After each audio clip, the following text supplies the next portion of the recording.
King Yokoen, peștele. Bineînțeles că n-a știut nici dracu unde e parcul ăla. Am întrebat până și la poliție.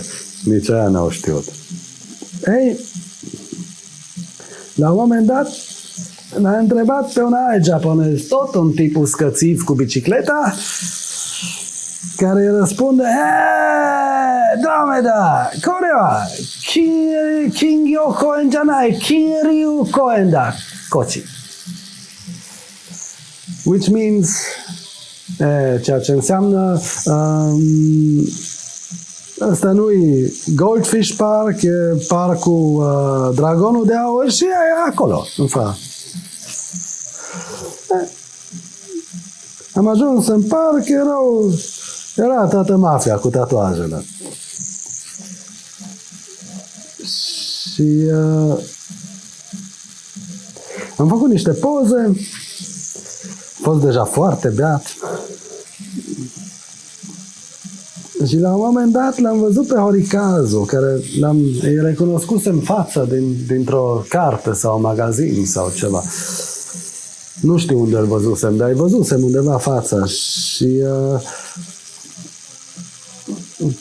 cu toate că am o memorie foarte, foarte nasoală la nume și la cifre și așa mai departe,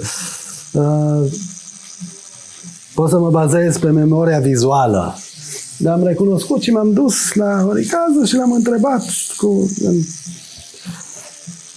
japoneza mea aproape inexistentă în momentul ăla dacă îmi face un tatuaj. Și tipul s-a uitat la mine, ce pula aia vrei de la mine? Eu sunt Horikazu, ăștia-s clienții mei, șef de mafie, și tu vii aici, ești un alb, o singură privire mi-a zis asta.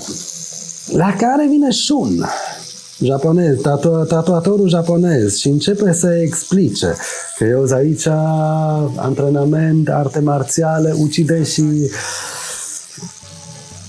La care Horikazu a devenit mai interesat și s-a uitat la mine ca și cum te uiți așa la o maimuță bizară în grădina zoologică. În Vavilon, măi. Să mai audă la voi în Vavilon.